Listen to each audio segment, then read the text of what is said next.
6 na minuto na makalipas ang alas 4.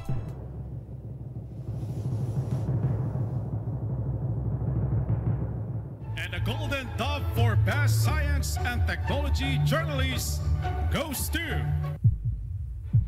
Angelo Palmones, DCRH. Ito na ang 28th KBP Golden Dove Awardee, Best Science and Technology Journalist, si Angelo Palmones sa Magandang Umaga, Pilipinas. DZRH, Magandang Umaga, Pilipinas sa DZRH Radio, DZRH TV at DZRH Online. Kasama si Kuya Angelo Palmones. Magandang Umaga, Pilipinas. Luzon, Visayas at Mindanao. Kumusta na po kayo? Okay lang ba kayo? Ay, huwag kayong manakot. Marami pa natutulog ng mga bata. Ay, bagong gising pala. Huling araw ho ngayon ng Oktubre 2025. Bisperas po ng Undas. Kasama pa rin natin ang buong radyo natin FM nationwide. At ang buong DCRH News FM. Ang ating mga action radio sa iba't ibang panig ng Kapuluan. Biyernes na tayo ngayon. Sa ulo ng ating mga balita, exodus ng mga biyaherong uuwi sa kanilang mga lalawigan ngayong Undas nagsimula na. Actually, kahapon pa, ang tindi nga ng traffic. Pangulong BBM dumating na sa South Korea para sa APEC Summit. Kaagad na nakipagpulong sa Filipino community sa Busan. Philippine Navy tinanggi na nasa custody nila ang Marine Sergeant na si Gutesa. Air assets naman ni dating Congressman Saldico na ilabas na ng bansa pero babawiin ng gobyerno. 482 million pesos na halaga ng mga peking brand ng damit. Nakumpiska ng Bureau of Customs sa Port of Manila. 3 weather systems magpapaulan sa malaking bahagi ng bansa ngayong bispiras ng Undas. Samahan niyo ako hanggang mamayang alas 6 ng umaga. Bagong balita, bagong impormasyon. Kasama si Kuya Angelo Palmones. Magandang Umaga, Pilipinas! Sa detalye ng ating mga balita, 3 weather systems ang magpapaulan sa malaking bahagi ng bansa ngayong araw, bispiras ng Undas. Ayon sa pag-asa, ang Intertropical Convergence Zone o I2CZ ang magdadala ng mga pagulan sa Southern Luzon, Visayas at Mindanao. Kabilang sa apektado ng ITCZ ang Metro Manila, ang Bicol Region, Calabar Zone, Western Visayas, Negros Island Region, Zamboanga Peninsula, Bangsamoro Autonomous Region in Bukidnon, Mindanao, Misamis Occidental at Lanao del Norte. Ang Northeast Monsoon o amihan naman ang makakaapekto sa extreme Northern Luzon. Samantala, makararanas naman ng cloudy skies at kalat-kalat na pagulan. May kasama pang isolated thunderstorms ang Cagayan, Isabela, Aurora, epekto pa rin ng shear line. Ingat po tayo at sa lahat ng mga bibiyahe, huwag kalimutan magmaon ng pananggalang laban sa ulan at lamig. Nagsimula ng maramdaman ang matinding traffic sa North at South Luzon Expressway kasabay ng pagdagsa ng mga biyahero pauwi ng kanilang mga lalawigan para sa Undas. Sa report ng NLEX Corporation, naranasan kagabi ang mabagal na daloy ng trapiko sa Balintawak Toll Plaza, northbound lane dahil sa dami ng mga sasakyang pambiyahe patungong norte. Naibag na bigat ka na kayo amin sa ating mga kababayang nandyan po sa norte bukod sa NLEX at SLEX. Naramdaman na rin kagabi ang bigat ng trapiko sa NAIA NAIAX na nagkukonekta sa SLEX at Skyway Stage 3 sa Ninoy Aquino International Airport. Una nang sinabi ng pamunuan ng NLEX na mas magiging mabagal pa ang daloy ng traffic sa Natura Expressway hanggang ngayong araw dahil naman sa inaasahang pagbugso ng mga pasahero.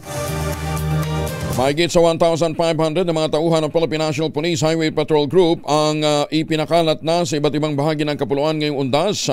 Ayon sa spokesperson ng Highway Patrol Group na si Lieutenant Nadame Malang, tututukan ng mga ito ang pag-monitor at paghuli sa mga kolorom na sasakyan at sa mga sangkot sa rentangay o car rental scam ngayong long weekend. Abiso ni Malang sa mga magpaparenta ng sasakyan, gumamit ng tracking device bilang karagdagang seguridad lalo't inaasahan tataas ang demand ng car rentals ngayong All Saints Day at All Souls Day. Paalala pa ng opisyal ang sino mang mabibiktima ng ganitong modus ay maaaring tumawag sa emergency hotline 911 para sa agarang pagresponde ng pulisya. And kung sakali po sila po ay mabiktima ng mga ganito pong pagkakataon, please they can call our hotlines to our 911 and yun nga po yung ating pong social platform para po ma-alarma po kagad yung ating pong mga HPG officers, lalo tigit pagkakalap po ang ating pong mga checkpoints sa darating po, sa ngayon po, sa ating pong observance po ng Ondas Limited. Magandang umaga, Pilipinas! 12 minuto na makalipas ang alas 4 ng umaga. Ay mga misis, huwag gamiting excuse ng Ondas para hindi maglaba. Aba, kunot noo ka ba kapag makapit, madikit at malupit ang mancha? All you need is Pride. Ba't papahirapan ang self ko sa Pride? Easy at worry-free naman ang laundry. Sa Triple Stain Away Formula, tanggal ang matitinding mancha based on tense chocolate, mud and 7 on cotton. Gawa po ang Pride ng ACS. Tiniyak naman ng Department of Transportation, ligtas at maayos ang pagbibiyahe ng milyon-milyong mga Pilipinong uuwi para sa mga probinsya kaugnay ng pagulitan ng Ondas. Ayon kay Acting Transportation Secretary Giovanni Lopez, naka-heightened alert na ang lahat ng mga sangay ng transportasyon, kabilang mga paliparan, ganyan din mga pantalan, mga bus terminal at mga expressways. Nagtayo na rin ang command center na naka-duty ng 24 hours habang masinigpitan ang security checks at random drug testing para naman sa mga driver. Sa Parañaque Integrated Terminal Exchange o PTEX, 159 na mga bus drivers ang sumailalim sa drug test. At lahat sila ay nagnegatibo naman maliban sa isang private motorcycle driver na hinihintay pa ang kumpirmasyon ng PIDEA. Sinabi ni Lopez na magiging regular na ang pagpapatupad ng random drug testing upang masiguro ang kaligtasan ng mga pasahero.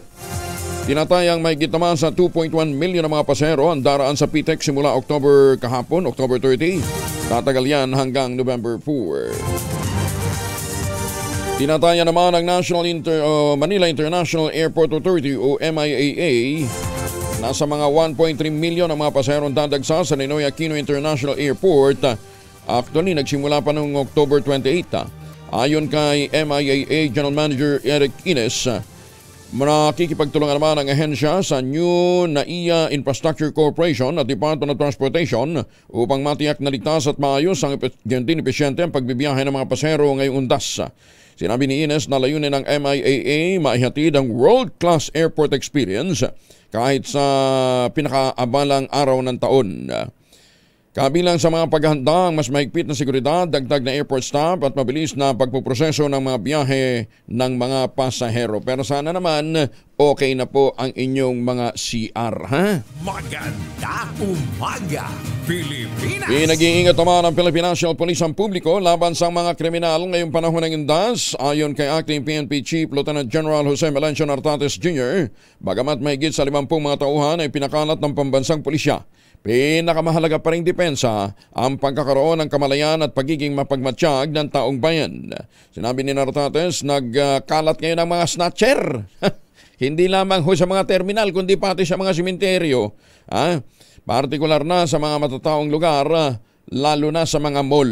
Ingat ho kayo sa mga mandurukot. Huwag ho ninyo i-display nyo mga pera, ha? Paalala ng Acting PNP Chief, iwasang magdala ng malaking halaga ng pera, maglagay ng gadget sa bulsa kapag magtutungo sa mga memorial sites. At utang na loob, hindi nyo naman kinakailang magpabongga sa simenteryo. Sino naman pasisiklaban nyo ng inyong mga alahas? Iwanan nyo yan sa bahay. Magandang umaga, Pilipinas! Pinayagan ng MMDA o Metropolitan Manila Development Authority ang mga panlalawigang bus na dumaan sa ilang bahagi ng EDSA ngayong Ondas long weekend. Ito upang mas mapadali ang biyahe ng mga pasahero sa gitna ng dagsang mga motorista sa mga pangunahing lansangan sa Metro Manila. Ayon sa MMDA, naaprubahan na ang hiling ng nagkakaisang samahan ng mga nangangasiwa ng panlalawigang bus ng Pilipinas Incorporated na payagang gamitin ng EDSA sa lahat ng oras simula alas 10 ng gabi, kagabi pa yan, hanggang alas 5 ng umaga sa November 3. Ang mga bus mula Central Luzon ay dapat magbaba lamang sa kanilang terminal sa Cubao, Quezon City, habang yung mga galing South Luzon ay magtatapos naman ang biyahe sa Pasay City at Parañaque Integrated Terminal Exchange o PTEX. Ipinaalala rin ng MMDA sa mga bus company, sundin yung nose-in, nose-out policy para maiwasan ang pagsisikip ng trapiko. Muli namang ipinaalala ng MMDA, suspendido ang number coding scheme sa buong Metro Manila, kabilang ang Makati ngayong araw. So, pwede lahat na bumiyahe ngayon, ha? Ito na, nagbabalanga si Manila Mayor Isko Moreno sa mga mandurukot. Sa mga mandurukot at sa mga mahilig mag-amok ng magsimula ng gulo, huwag na huwag kayong mag-asik ng kasamaan sa mga sementeryo sa lungsod ng Maynila ngayong undas. Paalala ni Yorme sa mga tulisan at mga tulongges, huwag magkakamaling magbalak dahil kapag nagkaroon ng insidente ay baka sila ang dalawin sa susunod na taon. Ayon sa alkalde, deserve ng publiko ang payapa at ligtas na kapaligiran para bigyang pugay ang kanilang mga yumaong mahal sa buhay. Tiniyak din ni Yorme na agad na hahabulin ng mga lokal na otoridad ang sinumang magtatangkang mambiktima sa mga bibisita ng sementeryo, lalong-lalo na ang mga ang mga mandurukot. Mas mababa pa sa itinak ng presyo ng Department of Trade and Industry ang bentahan ng kandila sa merkado ngayong undas. Ayon kay Trade Secretary Cristina Roque, sa pag-iikot ng DTI, wala pa silang nakikitang pagtaas ng presyo ng kandila. Ganyan mas mainam pa rin na niyang alam ng mga mamimili ang presyong itinakda ng DTI para maiwasang maloko. Iginit ng kalihim, naglibot na siya sa Dangwa upang pakiusapan din ang mga nagbebenta ng bulaklak. Huwag namang magpatupad ng price increase sa mga bulaklak para mas dumami pa ang mga mamimili. Pero umikot po ako sa Dangwa to request them not to increase the price in spite of the season. Kasi siyempre ayaw naman natin yung kababayan natin pamahal ba sa mga bulaklak. Okay. So kung mababa yung presyo nila, masustain lang, marami rin bibili sa kanila. And in-encourage din sila na magbenta sa online kasi malakas na ngayon ang negosyo sa online. So dapat yun din ang atupagin nila, no? I-strengthen yung negosyo nila online. Samantala, ilang sementeryo sa Bataan nilubog naman sa baha dahil sa mga pagulan. Di magbitbit ho ng bota at saka ng siguraduhin nyo, huwag kong kayo lulusong, baka mamaya may leptospirosis. Detalye na balita mula kay Danny Kumilang, Aris 37. Danny, good morning. Ilang residente ng Bataan ang maagad dumalaw sa puntod ng kanilang mga mahal sa buhay matapos linisin at ayusin ang mga puntod na kanilang inaalagaan. Kagabi dahil sa biglaang pag-ulan ng malakas, ilan sa mga dumalaw ay maagang nagsiuwian, lalo na ang mga walang dalang panangga o kubol. At ang mga ilang sementeryo ay makikitang binaha, maging ang entrance pa lang ng sementeryo ay lubog. Isa na rito ang private cemetery na matatagpuan sa Barangay Tinero, Lungsod ng Balanga. Samantala sa mga pribadong sementeryo, mananatiling maluwag pa ang pagpapasok ng mga sasakyan ngayong besperas ng undas. Gayunman, ipatutupad na bukas sa mismong araw ng mga patay ang patakaran na tanging mga sasakyan may sticker lamang ang siyang mga papayagang makapasok sa loob ng sementeryo. Paalaala pa rin ng mga otoridad, mahigpit na ipinagbabawal ang pagdadala ng mga gamit na maaring makalika ng ingay o kaguluhan tulad ng mga inumin na nakakalasig at mga malalakas na sound system o speaker sa loob ng mga sementeryo. Danny Kumilang, RH37, DZRH, una sa Pilipinas, una sa Pilipino. Maraming salamat, Danny. Ma'am Evan Lang sa Las Vegas, Nevada. Good morning. Maganda umaga, Pilipinas. Ay buntang sa mga taga-Kidapawan City. Oy, mamaya na nga pala yung alumni homecoming, ha. Hindi naman alumni eh. Yung pong mga kadekada, ha, makikita mamayang gabi, ha, para po sa bispiras ng undas, pero merong pa-concert ang Batch 82. Mga misis, amoy araw ba si Mr. pag-uwi galing ng trabaho? Abay dalian sa germs sa katawan nila para labanan ang amoy araw at amoy pawis gumamit ng Shield Bath Soap regularly. Unbeatable ang Shield sa paglaban sa germs versus another brand. May shea butter na pampalambot ang kutis sa presyong abot kaya 1250 SRP. Kaya naman, recommended ito ng Philippine Nurses Association. Kaya mga misis ay challenge yun subukan ng Shield Bath Soap. Galit sa sakit, may malasakit, sulit na sulit. Maganda umaga, Pilipinas. Tiniyak naman ang kaligtasan ng mga pasahero sa Undas 2025. Yan po ang re-report sa atin ni Jun Soter mula sa Action Radio Davao. May buntag ni mo, Jun.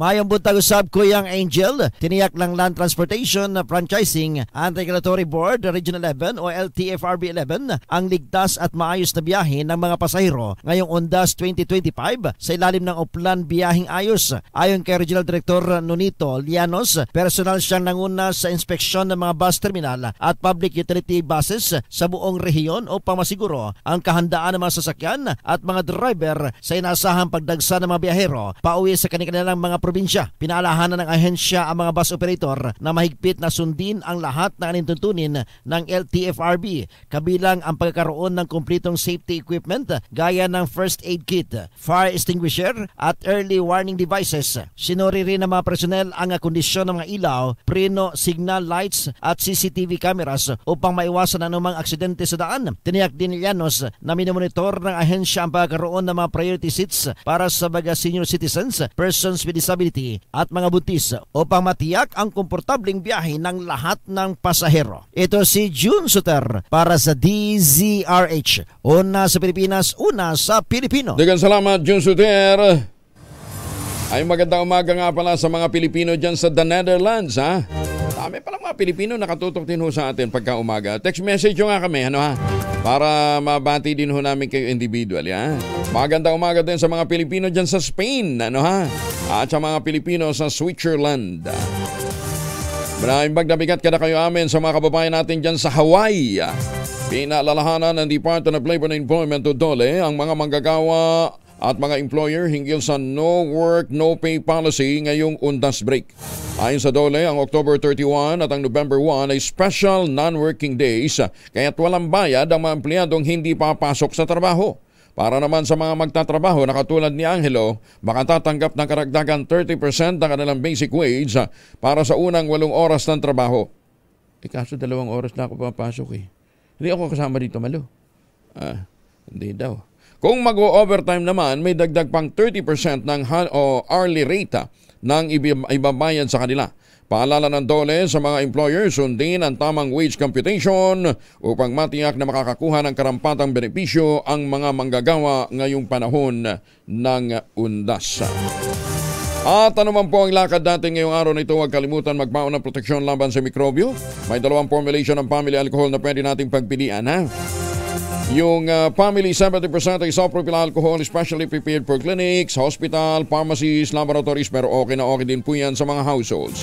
Very effective sa disinfection at sterilization. Ganyan ang bagsik ng family, 70% isopropyl alcohol, maghapon man natin gamitin, no problem. Hindi po manunuyo yung mga kamay dahil meron po yung moisturizer. Yan namang mabangong family rubbing compound improved alcohol. Ayan po yung mabangong isopropyl alcohol na ginagamit po ng mga masahista, mga barbero, mga doktor, mga nurse, mga kumadrona for sponge, bathing, and other cleansing purposes. Family Ramic Alcohol para ang DCRH subok na sa mahabang panahon. Mabibili sa namang butik at convenience stores nationwide. Family Ramic Alcohol, hindi lang pampamilya, pang sports pa. Bagong balita, bagong impormasyon. Kasama si Kuyang Angelo Palmones. Magandang umaga, Pilipinas! Nako, may humabol pa sa Undas. Isang 15 anyos na binatilyo at angkas na 19 years old, patay ng bumangga ang motorsiklo sa kasalubong na van sa San Jacinto, Pangasinan. Detalye ng balita mula kay Freddy Pajardo, Aris 38. Masantos siya kabasan at kamin sa ating mga kababayan dyan sa Pangasinan, Freddy.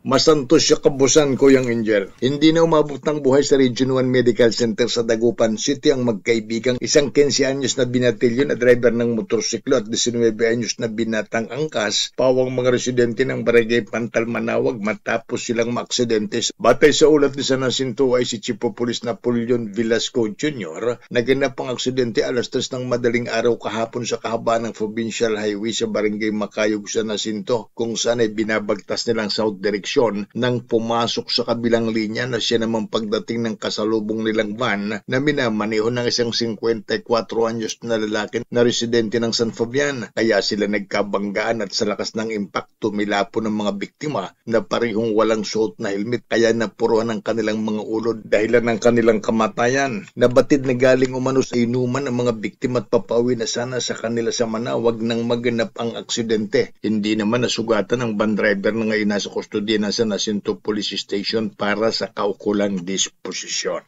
Mula sa Action Radio Pangasinan, ito si Freddy Pajardo, Aris 30 Taguulat para sa DCRH na sa Pilipinas. una sa Pilipino. Magandang umaga, Pilipinas!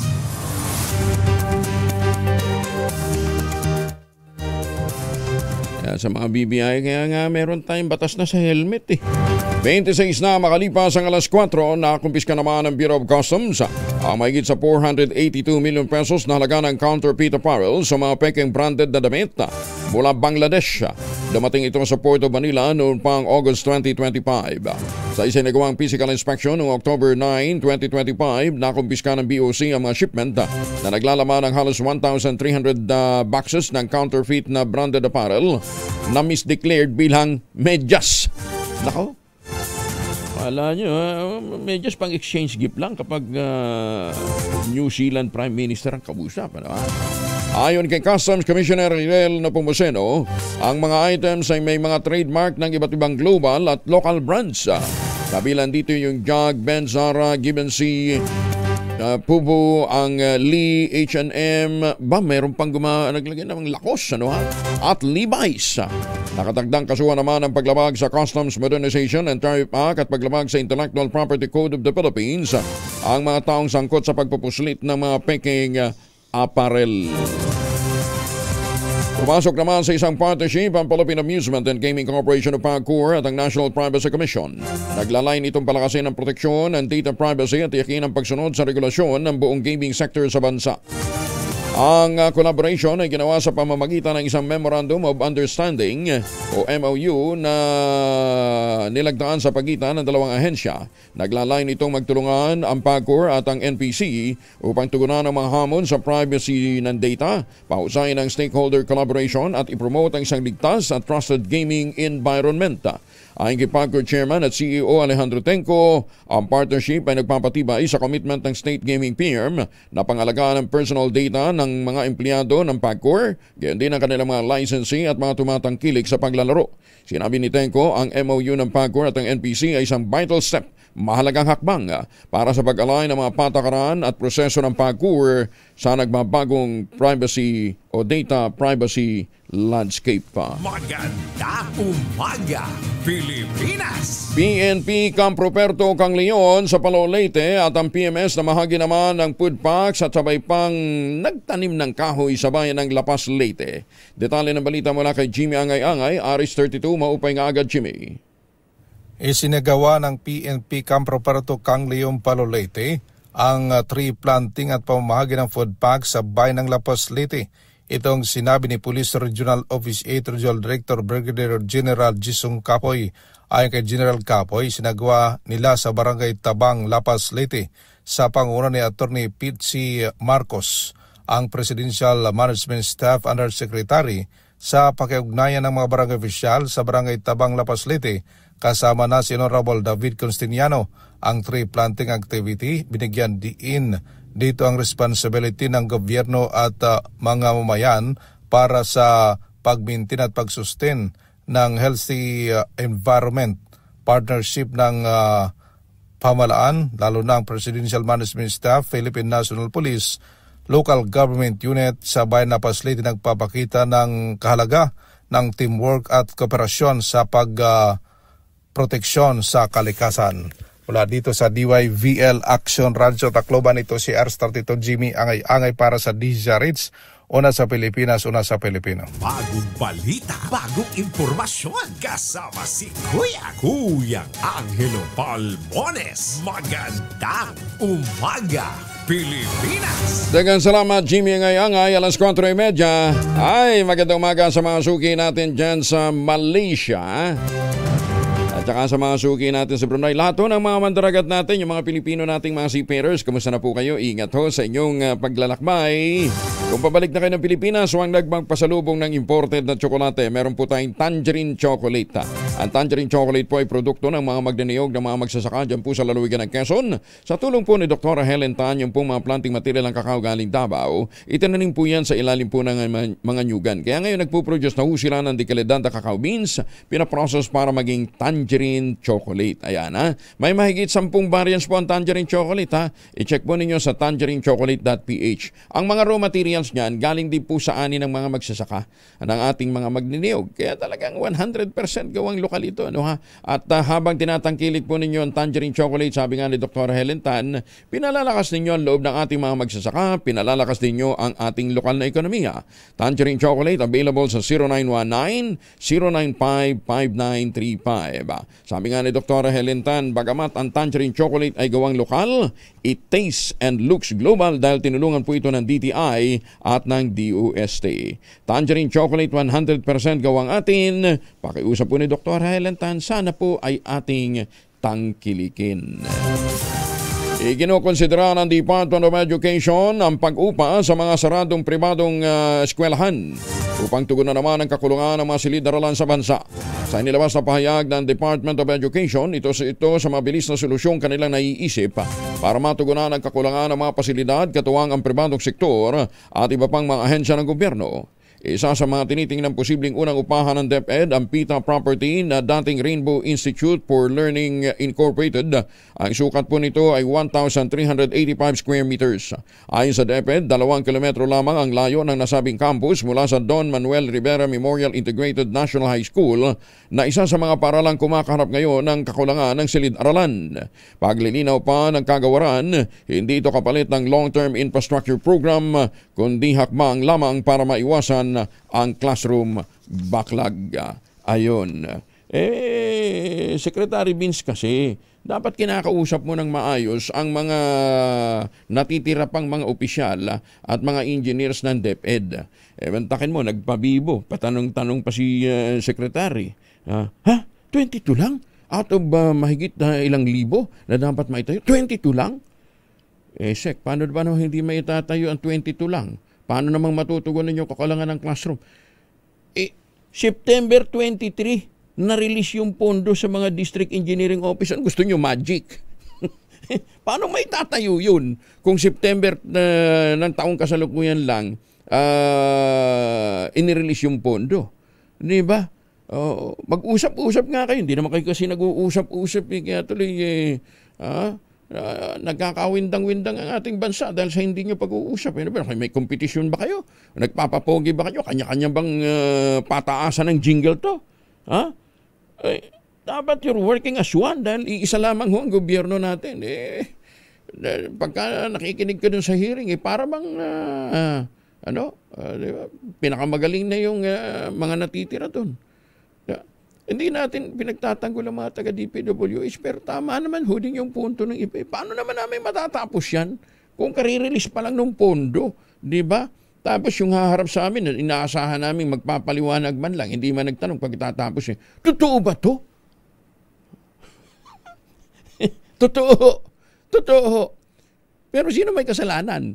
Ba't ang tagal na-release ng pondo? Diba? Umaga, Pilipinas! Sumuko na sa Pasig City PNP ang isa sa mga suspect sa pamamaril at pagpatay kay Police Captain Joel De Parine na nakatalaga sa Cebu City. Sinabi ng Pasig Police Office na pinamumunuan ni Colonel Hendrix Mangaldan. Isinuko sa kanilang tanggapan ng 2 city councilors ng Pasig ang suspect na miyembro ng Gun for Hire sa Cebu. Banlayo ng dinayo. Ayon kay Mangaldan, matapos ang nangyaring pamamaril na ikinasawi ni De Parine at ikinasugat ni Police Executive Master Sergeant Archel Tero ng Cebu, lumuwas kaagad ang Maynila ang suspect. Matapos na sumuko, agad din siyang ibinayahe pabalik ng Cebu. Matatandang October 25 ng pagbabarilin itong sina De Parine at Tero ng mga suspect sa gitna ng casing and surveillance operation laban sa grupo ng mga Gun for Hire sa Cebu City. Sinusundan ng mga biktima ang sasakyan ng mga suspect nang biglang huminto at paulanan sila ng bala. Nasawi si De Parine sa naturang operasyon habang sugatan naman si Sergeant Tero. Magandang umaga, Pilipinas! MSWD nagsagawa ng reach out operation sa Santa Cruz at Ross Boulevard. Ayon, ang bilis talaga ng aksyon ni Mayor Boy. Ito yung sinusumbong natin kahapon. Kaya pala pagdaan natin linis Detalye na balita mula kay Boy Gonzales, RH29. Boy, good morning. Good morning, Kuya Angel. Nagsagawa ng reach out operation ng Manila Social Welfare Department disaster team sa mga street dwellers sa lumang gusali ng Plaza Perez, Santa Cruz, sa Rose Boulevard at iba pang lugar sa lungsod ng Maynila. Yung Rose Boulevard na Kuya Angel, malapit yan sa Manila Hotel. Sa operasyon, 3 menor de edad na wiper. Ang tawag nito, wiper boys. 5 batang badyaw, 1 batang namamalimos at 1 nakatatandang palaboy ang nasagip ng mga tauhan ng MSWD. Ayon kay MSWD Director J. Reyes de la Fuente, binalan muna ang mga nasagip sa Reception and Action Center o RAC para sa paunang pagproseso at nakatagdang ilipat sa Boys Town para sa karagdagang pangangalaga at rehabilitasyon. Dagdag pa ni De La Fuente, layunin ng operasyon ay matiyak ang kaligtasan ng mga bata lansangan at mga walang tirahan. Lalo na ngayong panahon ng undas kung kailan na marami lumalabas sa mga pangunahing kalsada. Sinabi pa ni De La Fuente na tuloy-tuloy ang kanilang mga programa para sa mga street dwellers. Ito si Boy Gonzales para sa DZRH. Una sa Pilipinas, una sa Pilipino. Maraming salamat, Boy. Iba ka talaga, Mayor. Bilis mo umaksyon, Mayor Boy, Kaya maraming nagsusumbong sa iyo Thank you, Boy. Maganda umaga, Pilipinas. 37 na makalipas ang alas 4 ng umaga, binuhay naman ng mga kaanak ni Mary Jane Veloso kasamang ilang advocacy group ang panawagang clemency at mabilisin ng resolusyon kaugnay ng kaso laban sa kanyang recruiter. Kabilang dito ang human trafficking, illegal recruitment at SAPA cases laban sa recruiters na sina Maria Cristina Serio at Julius Lacanilao. Sa labas ng Korte Suprema, nagtipon-tipon ng pamilya ni Veloso kasama ilang grupo upang isigaw ang panawagan. Ginita mo ito na ma-expedite lamang ang kaso tuluyan ng makapagsusumite ng testimonya itong si Veloso upang patunayan na siya'y biktima ng human trafficking at illegal recruitment. Katuwang ng ang kanyang abogado mula sa National Union of People's Lawyer, hinimok naman ito ang Korte Suprema na maglabas ng desisyon sa motion na ituloy ang paglilitis sa Correctional Institute for Women sa Mandaluyong City kung saan nakadetain itong si Veloso. O nga naman, justice delayed is justice denied. Maganda umaga, Pilipinas. Si Gladys Reyes ibinida rin ang kanyang talento sa pagkanta. Magaling ba siya?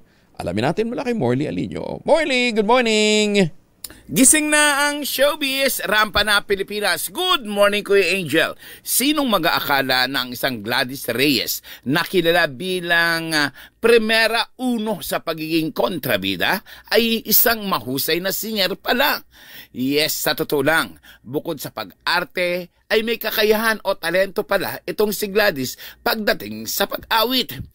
Well, sa totoo lang, ayon kay Gladys, lahat daw ay kaya niyang pasukin basta kumita lang siya. Iyon ang kanyang nakatatawang biro sa atin. Pero sa totoo lang, marami ang nag-iisip, ano nga bang meron ang mag-asawang Gladys Reyes at Christopher Rojas? Bakit hindi nagkakaroon ng gulo o iskandalo sa kanilang buhay mag-asawa? Simple lang daw. Ayon kay Gladys, respeto at pagmamahal lang sa isa't isa ang tunay na dahilan kung bakit walang gulo, walang intriga at walang away sa pagitan nila ng kanyang asawa. Yan ang ating DZRH Showbiz Artist News. Ako po ang inyong RH47, Morley Alinio para sa DZRH. Una sa Pilipinas, una sa Pilipino. Babu! Maraming salamat, Morley. At syempre, ang gabay ng kapatiran ng Iglesia ni Cristo kay Gladys at saka sa kanya mister ang isa sa mga dahilan ng kanilang matatag na pagsasama. Maganda umaga, Pilipinas! Tama Direk Ginger Katabuin ng Net25. Oy, happy birthday kay Ka Eduardo Manalo. Ngayon, ang tamang birthday talaga ni Ka Eduardo. Yung naunang greeting sa kanya ni Dr. Yoye Manawis, na-advance lang. Ayan, para daw mas maaga siya nakabate.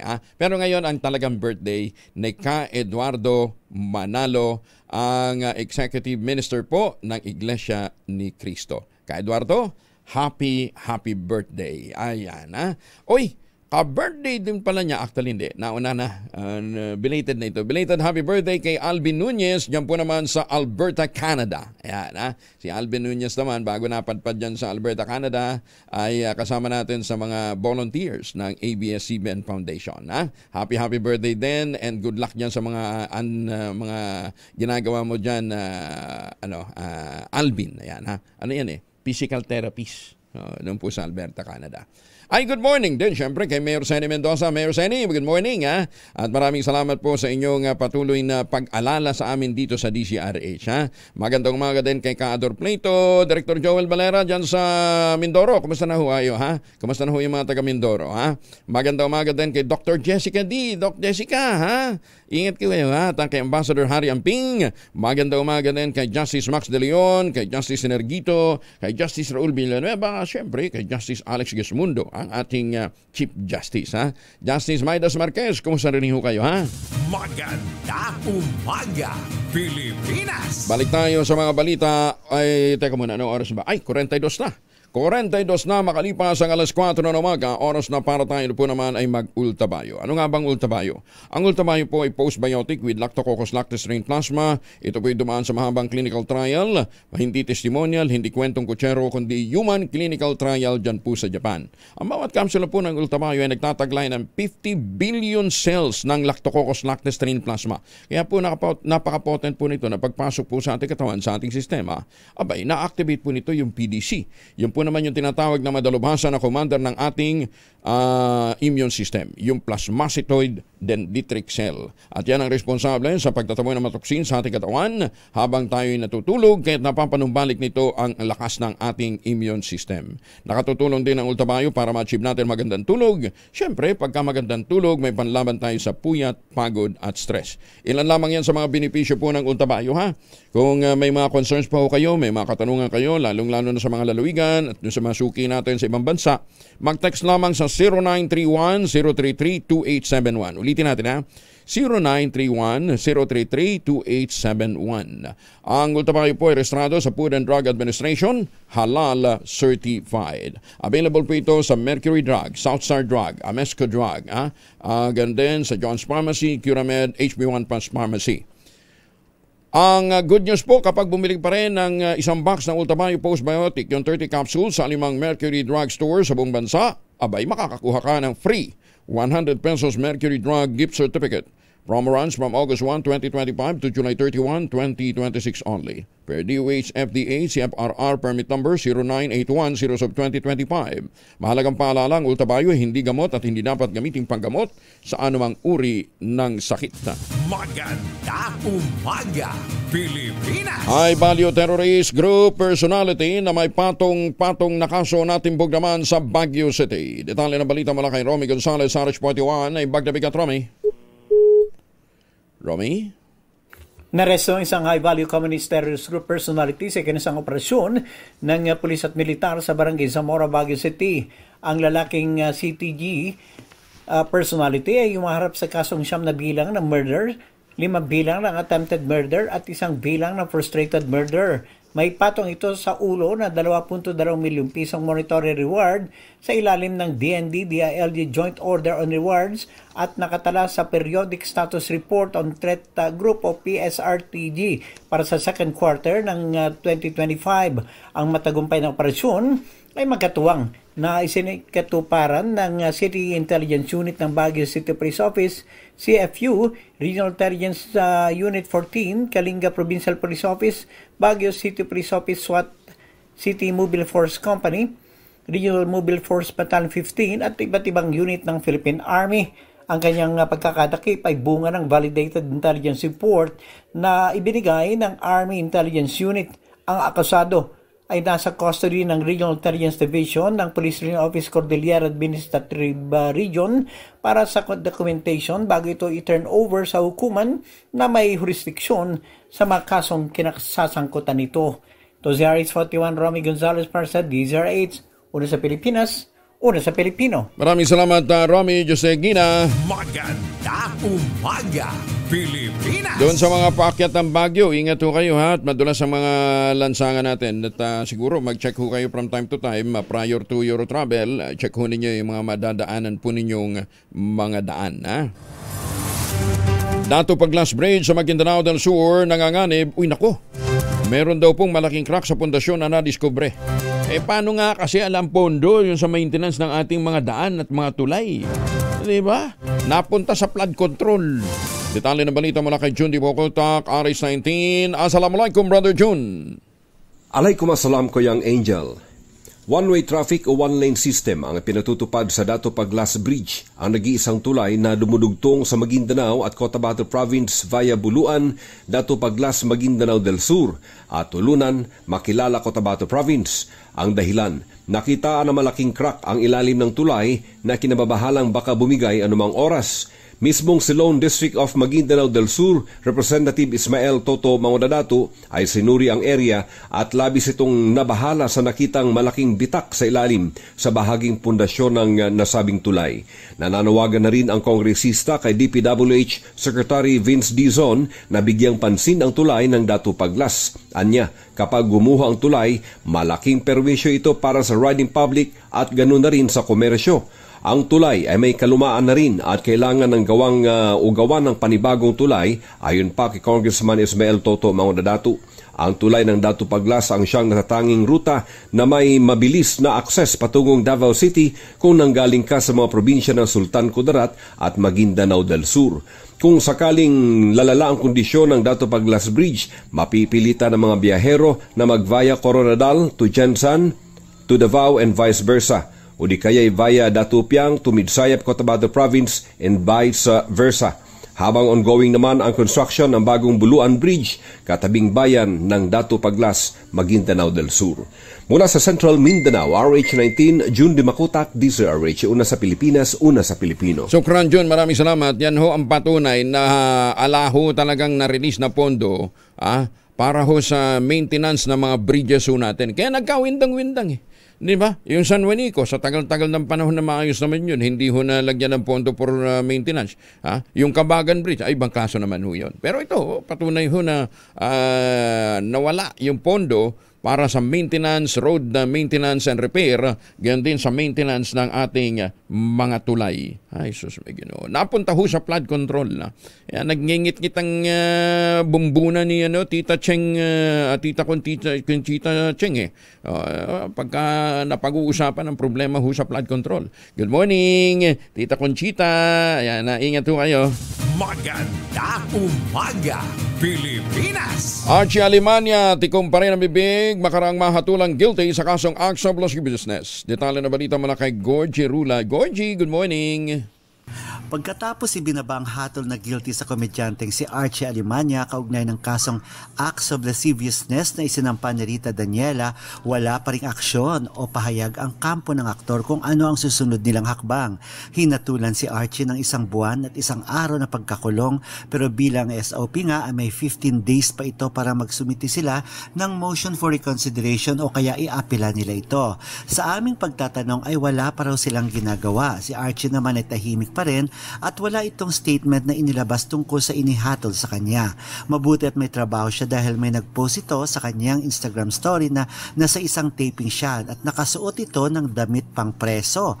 Meron pa siyang kuha kasama si Albert Martinez na mukhang kuha ito sa set ng Batang Quiapo ni Coco Martin. Sa totoo lang, ito ang inaalala ng mga malalapit na kaibigan ni Archie dahil magmula ng kasuhan ito ni Rita ay tinanggal na siya sa Sparkle at hindi na rin siya binigyan ng trabaho ng GMA7. Wala na rin kumukuha sa kanya dahil ang negative ng isyong kinasangkutan niya. Mabuti na lang at meron pa rin nagtiwala at nagbigay ng trabaho sa kanya. Si Rita Daniela naman ay nagpasalamat sa naging desisyon ng korte at nagpost ito sa kanyang Instagram account na inalay din niya ito sa mga babae at lalaki na nakaranas ng harassment, pang-abuso o pagmolestya na tahimik lang at walang tapang na magreklamo at kasuhan ang gumawa nito sa kanila. Dapat daw na ilaban ng karapatan dahil mananaig din ang katotohanan at mabigyan ng hustisya ang masakit na karanasang ito. Gorgie Rula po nag-uulat mula sa showbiz ng DZRH, una sa Pilipinas, una sa Pilipinas. Maraming salamat, Gorgie. Ay, maganda umaga nga pala doon ho sa mga nagtatanong. Mga nagtatanong tungkol po sa mga listahan ng farm to market roads at saka yung mga flood control. Pwede ho ninyong i-request, mag-email ho kayo sa CNB North Bravo. Ayan, CNB at gmail.com. Ulitin natin, cnb@gmail.com.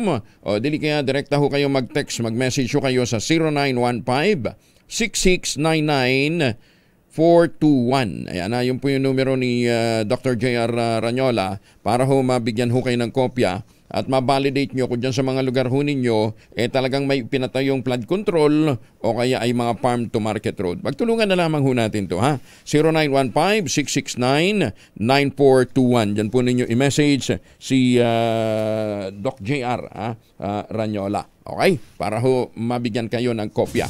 Maganda umaga, Pilipinas! Eto pa, sabi ni Gorgie, dapat pagka may pag may karapatan, nauyuyurakan na yung karapatan, ipaglaban yan.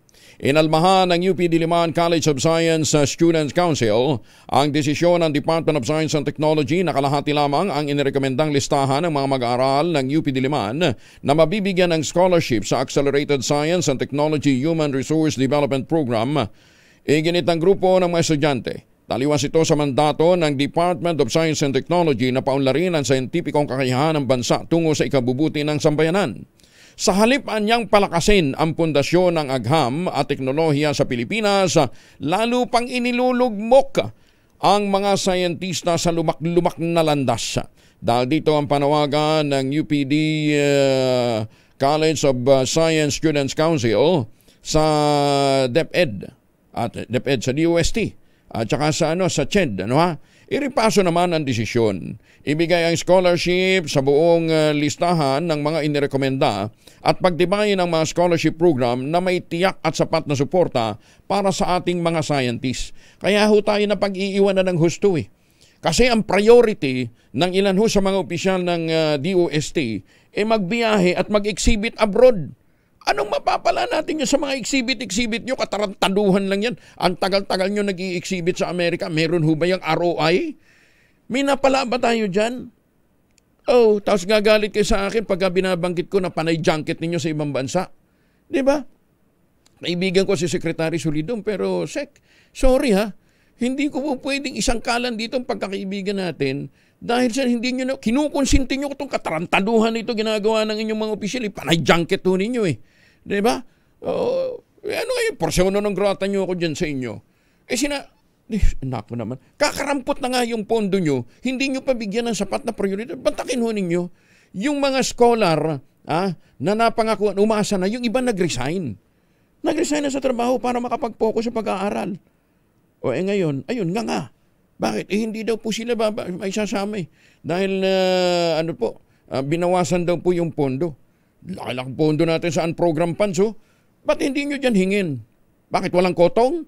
Walang 35% na komisyon? Kaya ho tayo na pag-iiwanan Wala tayong pakialam sa ating mga scientists, di ba? Wala tayong malasakit dito sa mga dapat humuhubog ng magandang pundasyon ng ating science and technology. Sa inisyal na ulat, mahigit 100 graduate students mula sa College of Science sa maapektuhan ng nasabing desisyon. Marami sa kanila kasalukuyan nag-aaral at umaasa na sa naturang programa para suportahan ang kanilang graduate studies. Pangulong BBM, baka naman po pwede tingnan nyo ito, Secretary Lucas Bersamin. Diba? Baka ito pwedeng maging prioridad. Kung inutil yung DOST Secretary natin ngayon, huwag nyo namang idamay kanilang mga scholars. Bukod dito, matagal na lang hinaharap ng mga scientista ang delayed na stipend sa mga undergraduate level at delayed na sahod ng mga profesional, pero nilulustay nga ang bilyon-bilyong pera sa malawakang korupsyon. Naghihikahos ang mga scientista na itaguyod ang kanilang paglilingkod sa bayan sa kabila ng kapos na suportang ibinibigay ng Estado dahil ang pera napupunta sa mga walang kwentang flood control project. nakaramihan naibulsa pa ang pondo ng iilan lang. Maganda umaga, Pilipinas! Paano ka namang hindi manggigigil pag ganyan yung nalaman mo? Binawasan ang budget dahil maraming COA issues ho. Paano? Tuloy pa rin ang bastos na isang project na hawak ng isang dating direktor. May mga events na ginagawa daw po sa mga mamahaling hotel. Basta daw international speaker. Ang kahit na Pilipino, kahit na balik scientist, ang tawag kaagad international speaker, kahit na mga Pilipino ang speaker. At saka ang mga dumadalo naman at mga participant ay mga Pilipino din. Ginagamit na excuse daw po ito, COA. Ginagamit daw, sinasilip na ng COA. Ginagamit yung komperensya para mag-hold ng mga komperensya sa 5-star hotel. Ay, sus, may Ginoo, Mr. President, dapat siguro iparating nyo rin to sa mga taga-DOST. Mahiya naman kayo. Ano daw po, Mr. President? Mahiya naman kayo. May mga anomalya din ho dyan. Sangkaterbang anomalya. Ayan, kawawa yung mga estudyante natin, Nagre-react na din daw po yung mga network universities pagka-announce nito kasi wala din silang budget. Ay, susme. Yung iba na hindi pinayagang mag-study leave, nag-resign na. Kasi nga, akala nila pasok sila sa pagiging scholar. Yun naman pala, hindi. Naku, nakakahiya kayo. Ay, Ginoo ko. Secretary Solido, may mapapala ba tayo doon sa mga panaybiyahin ng mga yusik at mga asik mo? Maganda umaga, Pilipinas! Kaya Department of Suroy-Suroy and Travel. Alam ho ninyo, bukod sa PBOX, bukod sa Pag-asa, hindi na tayo naririnig na magandang performance po ng DOST. Mr. President, it's about time, siguro palitan mo yan. O gaya nito, akala ko ang ganda-ganda na, pasok na doon tayo sa global competition pagdating ho sa kalawakan. Yung pala, pumirma lang tayo sa isang kasunduan, utang na loob. Samantalang may bahagi po ng Pilipinas, matagal na nating sinasabi, pwede nating i-alo kay Elon Musk para maging daan para ho ang Pilipinas talagang lumaban sa space program, meron ho. Matagal na ikwento sa panahon pa ng kampanya. Naikwento na natin yan kay Vic Rodriguez, doon sa iba pang mga nakapaligid sa kanya, Wala, nga. Maganda umaga, Pilipinas! Nakontamina ng ashfall mula sa nagalburutong Bulkang Kanlaon ang ilang bukal sa barangay Mailom, Bago City sa Negros Occidental na pinagkukunan ng supply ng tubig sa lungsod. Dahil dito apektado ang supply ng tubig sa halos 6,000 residente ng Bago City. Ayon kay Bago Disaster Officer Mary Jean Ortizo, nagrarasyonan ng tubig ang city government sa mga kabahayan apektado bilang tugon sa kawalan ng malinis na tubig. Inihintay pang resulta ng laboratory analysis na isinagawa sa Mailom Spring para matukoy kung ligtas ang tubig for human consumption. Maganda umaga, Pilipinas! Pilipinas magbubukas ng konsulado sa Busan. Ayan. Ano yun? May train din ang PNR from Manila to Busan? Hindi. Labo nun. Hanggang Legazpi nga, problema pa natin . Detalye ng balita mula kay Let Narciso RH14. Let, good morning. Inanunsyo ni Pangulong Ferdinand Marcos Jr. na magkakaroon na ng konsulado sa Busan, South Korea sa susunod na taon. Sa kanyang talumpati sa Filipino Community o PhilCom event sa Busan, sinabi ng Pangulo na sinisimulan na ng Department of Foreign Affairs ang mga preparasyon para sa pagbubukas ng konsulado. Ibig sabihin anya nito na magiging 2 na ang opisina ng Pilipinas sa Korea bukod sa embahada sa Seoul. Ayon kay Pangulong Marcos, ang pagtatayo ng konsulado ay isang mahalagang hakbang para mas mapalapit ang serbisyo ng pamahalaan sa bawat Pilipino. Bukod sa Busan, maseserbisyohan ng bubuksang konsulado ang mga Pilipinong nasa karatig na lugar tulad ng Ulsan at Kimhae.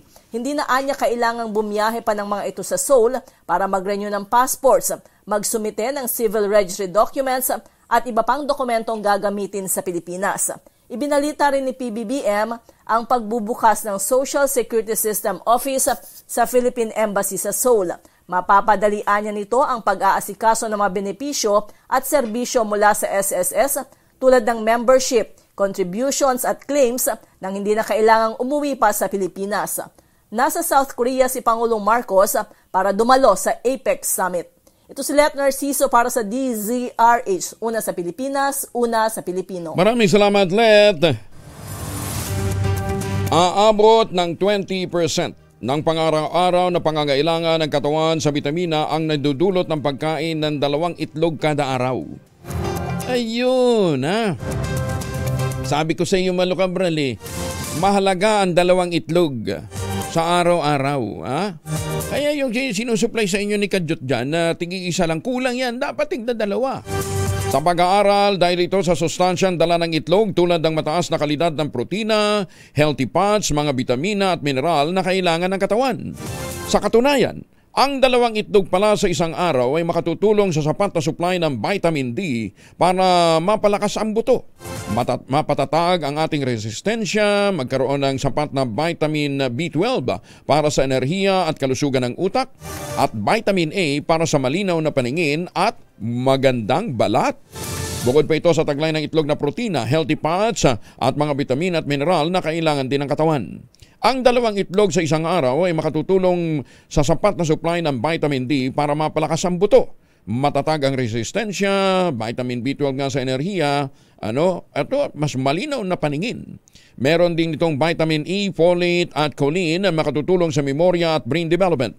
Bukod sa sustansyang taglay nito, ang itlog ay kilala rin para sa pagiging madali at maraming paraan ng paghahanda. Ilaga, prituhin, ihalo sa iba't ibang putahe. Isa rin sa pinakamurang mapagkukunan ng complete protein ang itlog. Kaya perpekto sa araw-araw ang pagkain ng 2 itlog. Ayan, ha? Pero kung more than 2 eggs, okay lang din naman. Oo. Pero wag naman puro itlog lang, ha. Dagdagan naman ninyo ng iba pang mga pwedeng pagkain, ha. Prutas, yan, ha. Samahan din ho ninyo ng prutas. Wag naman 2 itlog lang, ha. Maganda umaga, Pilipinas! Si Ma'am Grace Castañeda ng Pag-asa, kasama na natin. Uy, Ma'am Grace, mukhang magiging maulan si Undas. Yes po, Sir Angel. Magandang umaga po sa ating lahat. Tama po kayo, medyo sa malaking bahagi po ng ating bansa, ngayon pong darating na undas is magiging mataas po yung possibility ng mga pag-ulan. And today nga po, meron po tayong mga pag-ulan pa rin na mararanasan dito sa Metro Manila, Calabarzon, Mimaropa, Western Visayas, Negros Island Region, maging sa Zamboanga Peninsula, Barm, Sorsogon, Davao Region at Lanao del Norte. Kaya po kapag tayo ay lalabas, huwag pa rin po natin kalilimutan yung mga pananggalang natin sa mga pag-ulan na ito, and doble ingat pa rin sa posibilidad ng mga pagbaha at pagguho ng lupa, lalong-lalo na po dyan sa area ng Palawan, kung saan ngayong umaga posible pong hanggang sa malalakas pa rin na pag-ulan yung ating mararanasan. Samantala, ang shoreline naman magdudulot din po ng mga pag-ulan sa Cagayan, Isabela at Aurora. Dito naman po sa nalalabing bahagi ng ating bansa, may mga isolated na mga pag-ulan pa rin po tayong mararanasan dulot ng ITCZ at ng mga localized thunderstorms. And bukod po dito, yung LPA naman na minomonitor natin sa labas ng ating area of responsibility ay huli pong namataan sa layong 1,690 kilometers east of southeastern Mindanao. Tumataas po yung posibilidad nito na maging isang bagyo sa mga susunod na araw. And nakita po natin papasok ito sa loob ng ating area of responsibility by Sunday or Monday. So continuous monitoring pa rin and patuloy pong mag-antambay sa updates na ipapalabas ng Pag-asa. At yan po muna ang latest. Ma'am Grace, lumalakas ba siya? Ay, mukhang lumalakas, Sa ngayon po, hindi pa po natin masasabi yung pinaka-intensity niya. But most likely po, sa track naman niya, generally, magiging west-northwestward po yung pagkilos nito, and posible po yung landfall niya sa northeastern Mindanao or eastern Visayas area between Monday and Tuesday. So most likely, ang tatawirin niya po ay yung central portion po ng ating bansa. But dahil po LPA pa lang siya and may kalayuan pa po sa ating land, mas mataas pa po yung chance na magbago pa po yung ating scenario. Ano bang speed niya so far? Anong lakas, bilis nito? Sa ngayon po, yung movement niya is pakanluran po sa bilis na 20 kilometers per hour. 20? Yes po. At least mabilis-bilis. Opo. At LPA pa lang po ito, Sir Angel. Hindi pa po siya baka mamaya makaipon ng lakas, bumagal pa eh. Hindi ba? Ako sakasakali, ano magiging pangalan niya? Ang susunod po na pangalan natin ay Pino. Pino? Yes po, Sir Angel. Di ba tapos na tayo sa ano? LMNO. Yes po. Bakit balik tayo sa P? Sa T po. T! Yes, Tino po. Tino. Okay, si Tino pala. Yan. Ang susunod si Tino. Walang Tino. Ay, naku, sus kong buhay ito. Sige, paano yan, Ma'am Grace? Di dyan muna kayo mag-uundas. O pauwi ka rin? Ngayon po, dito po, naka-duty po, Sir Angel. Kasi natapat po sa duty, yes po. Bukas na lang, kasi pag hindi ka dumalaw, ikaw dadalawin. Sige ka. Sir Angel, wag naman po, sir. Ay, sino yung nasa likod mo? Sir Angel, wag naman po, sir. Sige, ingat, Ma'am Grace. Maraming salamat po. Mag-ingat po tayong lahat. Si Grace Castañeda mula po sa Pag-asa. Maganda umaga, Pilipinas! Ay, sus, may buhay ito. May paparating na naman bagyo, tapos may bandang Eastern Visayas naman tutumbukin by weekend.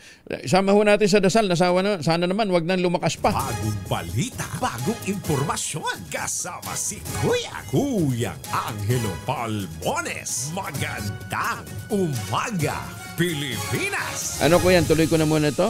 O mag-station ID tayo? Oras muna sa buong kabuluhan. 6 na minuto na makalipas ang alas 5 na umaga.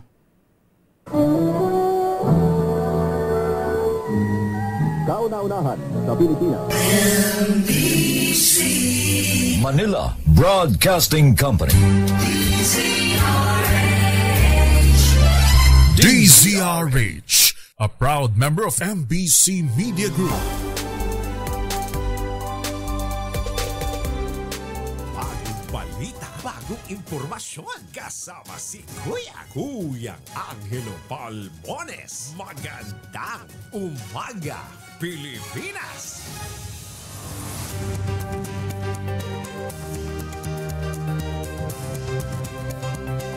Ay, magandang umaga po sa mga taga Lokban, Quezon. Sa Racelis family dyan. Kumusta na ho kayo? Magandang umaga din sa mga taga Calamba, Laguna. Ayan, dami daw nagja-junket papuntang Singapore, wala namang katuturan. Ay, hindi lang sa kung saan pampanig ng mundo nagpupunta yung mga nag-i-exhibit daw for electronics. Sabi ko nga, ano bang bagong technology natin sa electronics na pwede natin ipagmalaki? Yan ang trabaho ng ilang mga taga-DOST. Magandang umaga sa mga suki natin dyan sa Athens, Greece. Magandang umaga din po muli sa ating pumasuki dyan po sa Malaysia. Doxeni Mendoza, good morning. May paalala po ang Department of Health. Mag-iingat daw po tayo sa mga sakit na dulot po ng paglamig ng panahon at lalong-lalo na yung mga tinatawag na may allergic rhinitis. Yan, allergic rhinitis. Yung bang mga sintomas daw po nito madalas na pagbahing, nangangati yung mata mo, tapos may malinaw na sipon na lumalala kapag malamig o maalikabok ang paligid. Maya-maya, may makakausap po tayong eksperto pagdating ho sa usaping pangkalusugan. Para ipaliwanag sa atin kung paano maiiwasan yan at paano ho natin papangalagaan ang ating kalusugan sa pagbabago po ng panahon. Sa mga taga Montalban, Rizal, good morning. Iniimbestigahan na ng Department of Migrant Workers ang pagkamatay ng isang Pinoy seafarer na nagtatrabaho sa isang passenger cruise ship na MV Arbia. Sa inilabas na pahayag ng DMW, nakikipag-ugnayan na ang manning agency ng nasawing Pinoy sa may-ari ng barko. Inaalam ang tunay na sanhi ng pagkamatay nito. Naipaalam na rin sa pamilya ng naturang Pinoy ang sitwasyon at tiniyak naman ang ahensya na magpapaabot ng tulong sa mga naulila na mahal sa mga naulila nitong mahal sa buhay. Magandang umaga, Pilipinas! Ito na, kasama na natin si Sir Brian Posadas ng Theoxis Health Venture. Sir Brian, good morning. Kumusta ka na? Good morning. Yeah, good morning Kong Angel at sa mga tagapakinig at nanonood sa atin sa yan. Nasa probinsya ka na ba? Probinsya ka na yata Hindi. Sa Bulacan, probinsya. Okay. Naghahanap, nag-ghost hunting kami rito. Naghahanap ka ng ghost project, alam mo common ngayon, ang tawag dito. Hindi costume, yung ganito, yung ito mga bubot na nasa. Yan, mga display ngayon, mga picture ng mga taga PWH, mga loko-loko. Meron ako nakita na costume sa contractor. Yan daw po pinamagandang costume ngayon ng ghost. Anyway, hindi po ghost sa pag-uusapan natin, allergic rhinitis. Bakit nagkaka-allergic rhinitis ang mga tao, Sir Brian? Okay, so allergic rhinitis, common na iniisip ng tao, ay sinisipon ako sa umaga, bahin ako ng bahin. It's actually allergic rhinitis. So ibig sabihin, yung sipon o yung pagbahin natin, hindi siya dahil sa virus, dahil sa allergy. So yung immune system kasi natin, nagre-react siya kapag may mga allergens na pumapasok sa katawan natin or nasisinghot natin. Kagaya ng mga alikabok, yung mga pollen, balahibo ng pusa, o kaya minsan yung mga amag, yung mga molds sa mga damp na site, yung sa mga wet na wood, no? Karaniwang sintomas nga ng allergic rhinitis, yung laging nagbabahing, nabanggit mo Kong Angel kanina, malinaw yung sipon pero barado yung ilong, pangangate ng ilong at mata at lalamunan. So, allergy siya, no? So, ibig sabihin, merong nag-trigger yung reaction mo. Hindi, malinis naman yung bahay. Laging binabacuum, laging winawalis. Bakit hatching ka pa rin ng hatching? Hindi nang naligo siguro yung katabi mo. Hindi, kasi maraming ibang reason no? Na yun nga, yung mga particulate matters kasi natin hindi naman natin laging nakikita yan, no? And lalo na sa mga urban cities natin, halimbawa sa Metro Manila, akala natin malinis, no? Pero pansinin niyo, pag tagal-tagal may mga makikita kayong mga alikabok na nakadapo na, no? So yan, suspended sa air yan, kapag nasinghot natin, nagtitrigger siya ng allergy, no? So alikabok sa bahay, pollen, maraming may fur ngayon, right? Mga fur babies. So mga balahibo kasi ng hayop, aso, pusa, yan, no? So, minsan akala natin malinis, no? Pero yung aircon natin marumi na. Ayun! Malinis yung hangin, pero yung aircon marumi. So, nagkakaroon ng moisture doon. Tapos, minsan tayo na non-allergic trigger, yung biglang lamig o yung papango. So yun, dapat yan, yung pabango, Kong Angel, no? Yung sobrang bango or sobrang hindi pabango. Yan, nagtitrigger din ng allergic reaction ng katawan. Doon ako sa sobrang bango, wag na lang doon sa sobrang hindi mabango. Putok ang tinutukoy mo dyan eh. Diba? Yung kapitbahay na din siya. Pag sakay mo ng bus o LRT, biglang tataas ng kamay gano'n, no? Hilo ka kagad. Tapos hihinto. Hihinto. Tapos bigla pang para pang magpapagpag ng katawan. Diyos ko, mahiya naman kayo. Yan, nagtitrigger din ng allergic rhinitis pala yan. Ayan. At saka yung sobrang pag-i-spray sa bahay kuminsan ng mga deodorant, yan, nagtitrigger yan. Anong kinalaman ng ba't nangangati ang mata? Kasama siya sa allergic response mo kasi kapag merong allergy na pumasok, nagtitrigger nga yung immune system mo. So ayun, nangangati yung mata, nangangati yung ilong. Kasama siya sa reaction ng katawan natin. Okay. So magkadikit yun. Tama ba? Mag-face mask ka na lang. Hindi din, kasi talagang kailangan mo matanggal yung trigger eh. So hindi pwedeng lagi ka naka-face mask. Allergic rhinitis, usually may oras yan. Usually around in the morning and towards sa gabi. Pero ano yan eh, talagang kailangan alam mo ano yung nagtitrigger ng allergic rhinitis. Kasi sabi mo nga, hindi naman nakikita yung mga particulates eh. Di ba? Yeah, yun lang. Paano mo malalaman? So, pinakamaganda pa rin, boost mo na lang immune system mo. Di ba? Matulog ng sapat. Yes. Di ba? Malalim ang tulog. Di ba? Kaya... Yeah. Sorry, ang isa sa sinasabi madalas dito, no? Iwasan yung triggers. Halimbawa, hugasan, lingguhan yung kumot, tsaka yung unan. Minsan kasi pagkagising natin, akala natin, bakit bigla ako may sipon? Pero yung unan pala, hindi nalilinis, yung kumot matagal na, so nandyan yung mga triggers natin, no? So nililinis yan na mainit na tubig, palitan o takpan yung kutsyon, no? Tapos iwasan yung alagang hayop sa kwarto, lalo na kung madalas ang allergic rhinitis. Tapos panatilihing tuyo o ma-ventilate yung bahay, linisin ng aircon filters. So yun, ang usual naman na binibigay lang dito, antihistamines, no? Yung mga para sa kate, nasal spray para bawasan yung bara, tapos kung matindi pa ulit-ulit, yun nga, allergy specialist na doctor, mga allergologist natin. Tama ka rin kung Angel, no? Mahalaga na in-strengthen natin yung immune system natin, lalo na yung mga immunomodulators na tinatawag. Immunomodulators, kinokontrol nga rin yung pagiging hyperreactive. Yung pagiging hyperreactive. Yung mga immunomodulators, kinokontrol nga yung pagiging hyperreactive ng immune system natin. So kagaya ng Lactococcus lactis plasma. Ayun. Minabanggit ka ako dito, Sir Brian, dapat every 5 days palitan mo yung punda ng unan, Oo. Yes. Kahit na hindi nyo masyadong ginagamit, palitan nyo yung punda kasi naiipon din yung mga alikabok. Tsaka syempre pagka natutulog yung iba ko minsan, drooling pa, di ba? Yung may mga biglang nagkakaroon. At saka ibilad nyo rin once in a while yung mismong unan. Yes. Hindi lang yung pundang lilinisin nyo kasi po pwedeng dyan na mag-trigger ng allergic reaction. Ayan, Kami yung mga dust mites na tinatawag natin, namumuhay yan dyan. Kaya kailangan talagang saan ba nanggagaling yung lintik na dust mites na yan? Well, talagang nandyan siya, no? Dumadami siya usually kapag hindi malinis yung lugar, no? Tapos yan yung kailangan na tinatanggal natin kasi marami talaga yan, no? So microscopic kasi yung mga yan, no? Nakatira sa alikabok sa bahay, no? So, yan yung problema. Oo, kasi kadalasan nagpalit ka nga ng tawag dito, bedsheet, Maya kati-kati na naman, di ba? Yung pala, kailangan mo ring linisin yung mismong kutsyon. Ayun. Correct. Natural yan sa mga alikabok, no? Naninirahan talaga sila sa alikabok and microscopic, yun yung problema natin. Okay. Doon sa mga bibiyahe, alam nyo na. Samantalahin nyo pagkakataon, palinis nyo yung kwarto ninyo. Tapos, bakit daw nanunuyo ang balat pagka ganitong mga panahon? Bakit nanunuyo ang balat? Oo. Well,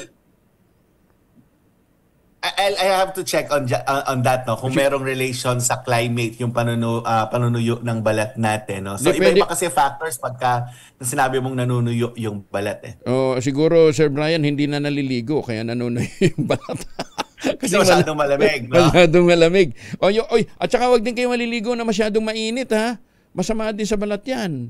Dapat timplahin nyo, di ba? Baka mamaya para kayo nakaliskis ang baboy, di ba?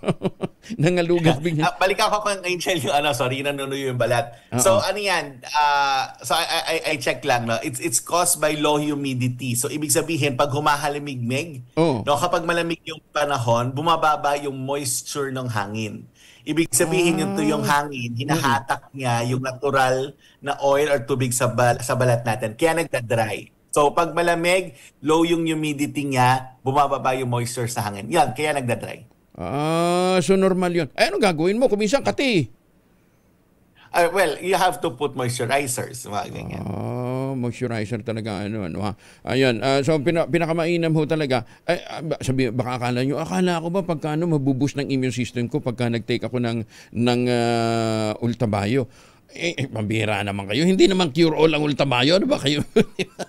Tsaka siya, Kang Angel? Immune booster. Kagaya ng mga bakuna, di ba? Halimbawa, pag binigay mo yung bakuna, hindi naman automatic na hindi ka na magkakaroon ng flu, for example. Posible pa rin. Pero yung recovery mo mas mabilis kasi mas boosted yung immune system mo. So, nagkakasipon ka pero mabilis. Depende kung ang sipon mo caused by virus, no, or immunomodulated by your like your Ultabayo, no. So nakakatulong siya na mas mabilis yung recovery mo, hindi nagtutuloy yung lagnat, or kung magtuloy man mabilis yung recovery because of strengthened immunity. So that's the purpose of your Ultabayo. Tsaka pagka-clear yung sipon, huwag yung masyadong ikabahala. Tama yun, Sir Brian. Nagre-react yung system mo, yung immune system mo, para mapangalagaan, para wag makapasok yung virus sa ilong. Correct.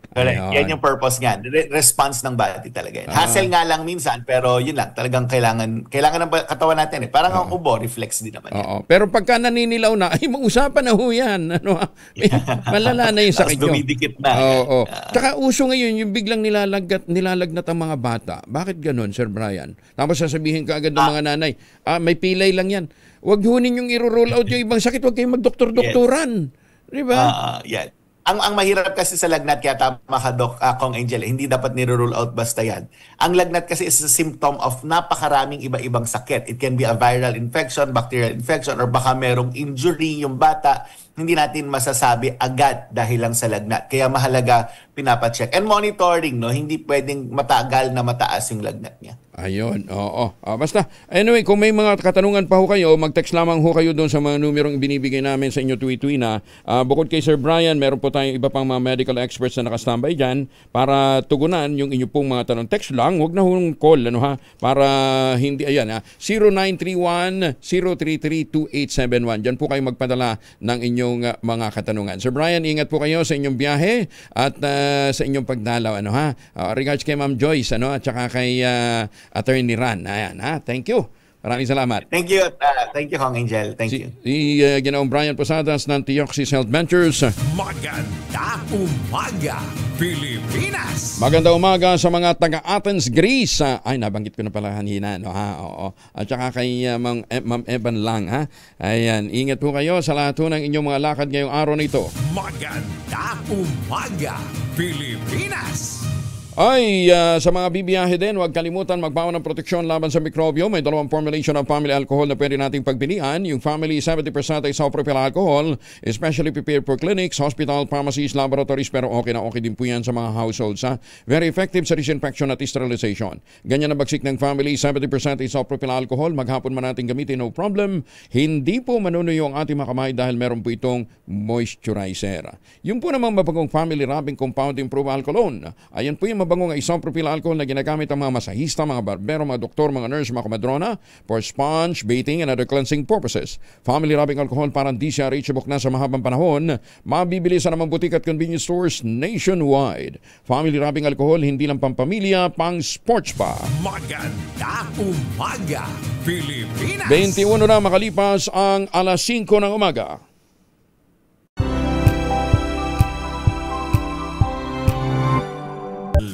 Lunes, magandang umaga, Pilipinas!